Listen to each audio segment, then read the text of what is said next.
এই দেখ কত শক্ত তার রে ছিড়ে না এই রে দোস্ত কে এটা তো তার হেই না হাত ছড়ো আরে হাত ছড়ো এই কারেন্ট ধরবো হেই বলা আবার বুঝে না এটার মধ্যে কারেন্ট দেবো এটা ধরা যাবে না কেন ওই যে ওখানে কারেন্টের তার দেখছো ওই যে ওখানে কি ওখানে কারেন্ট তো ওইখান থেকে যদি কোনো সময় তার একটা ছিঁড়ে এটার উপরে পরে এখানে বিদ্যুৎ আসে তাহলে এটা যদি টানাটানি করো তাহলে ওই যে খুঁটিটা কি হইব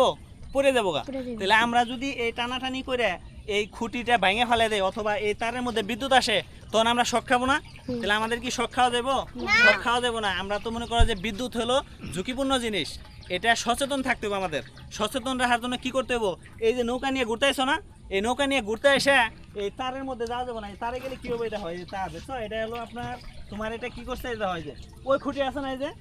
এই খুঁটিতে টানা দিয়ে রাখছে এটা এখন যদি আমরা এটা মনে করি যে টাইনাই যে এরকম করে ধরে টাইনা মাইনা মনে করে সিরা ফেলাই দেয় তাহলে কি হবে এই খুঁটি পরে যাবো আর এই খুঁটি পরে যদি পানিতে পড়ে পানির মধ্যে তারের মধ্যে কি লাইন থাকবো না ওই লাইনে পুরো পানির মধ্যে বিদ্যুৎ হয়ে যাবো তখন তুমি যে পানির মধ্যে আসছো পানির মধ্যে মনে করো যে মাছ যত আছে সব মরে যাবো আবার তুমি মনে করো থাকলে তুমিও মরে যাবে তাহলে আমরা কি আর এই তার ধরবো তাহলে আমরা তার ধরবো না আরো মানুষ যদি থাকে আমাদের গ্রামে বা আমাদের যদি বন্ধু বান্ধব থাকে তাদেরকেও আমরা না করবো নাকি তাহলে আমরা নিজেরাও কোনো তার ধরবো না পানির মধ্যে আর অন্য কাউকে ধরতে দেবো না সবাই আমরা না করবো ঠিক আছে তাহলে আমরা বুঝলাম কি আছে এখানে কারেন্ট আছে কারেন্টে ধরা দেবো না তাহলে কারেন্টে ধরা না গেলে অবশ্যই এই যে তার যত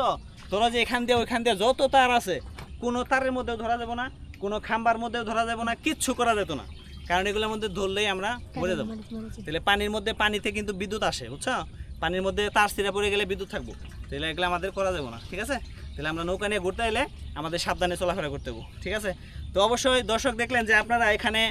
পানির মধ্যে বর্ষার সিজনে কিন্তু প্রচুর পানি থাকে এখন বিভিন্ন জায়গায় পানি থাকাতে এই পানির হাইট যত উচ্চতা হবে আর বিদ্যুতের যে লাইনটা আছে ওইটার উচ্চতা কিন্তু কমে যাবে তো কমে গেলে বিষয়টা কি হবে যেমন এই যে আমি এইখানে যে বাসটা ধরে আছি এটাতে কিন্তু আমরা নৌকা চালাচ্ছি তো এই নৌকাটা কিন্তু একসময় কি হবে এই পানির উপরে থাকাতে নৌকাটা উপরে উঠবে তার মানে এটা যখন আমরা উপরে উঠাবো বাসটা তখন কিন্তু বিদ্যুতের তারে লেগে যাওয়ার প্রচুর সম্ভাবনা থাকবে আর যখনই লেগে যাবে তখনই কিন্তু আমরা বিদ্যুতায়িত হয়ে মারা যাব এবং আমাদের নৌকায় যত মানুষ থাকবে সবাই কিন্তু মারা যাব তো অবশ্যই যেহেতু এখন গ্রামের সিজনে গ্রামের সময় গ্রামের বাড়িতে বা গ্রামে যারা আমরা বেড়াতে যাই তারা কিন্তু অবশ্যই বিদ্যুৎ থেকে সচেতন থাকবো এবং নিজেরা ভালো থাকবো অন্যদেরকেও ভালো রাখবো ঠিক আছে এই যে দেখেন এখানে ফুলের মতো কত বাচ্চারা তো এদের নিয়ে আমরা কিন্তু বেড়াইতে আসছি ঘুরতে আসছি এদেরকে দেখাচ্ছি যে আসলে বিদ্যুৎ কিন্তু ধরা যাবে না কোনো তার ধরা যাবে না নৌকা চালাইতে হলে তখন আমাদের এই বাঁশগুলি উঁচু করে রাখা যাবে না তারপরে টানা তার যেখানে মাটিতে গাড়া আছে সেগুলি নাড়াচাড়া করা যাবে না কোনো তারের মধ্যেই হাত দেওয়া যাবে না যদি হাত দেয় তাহলে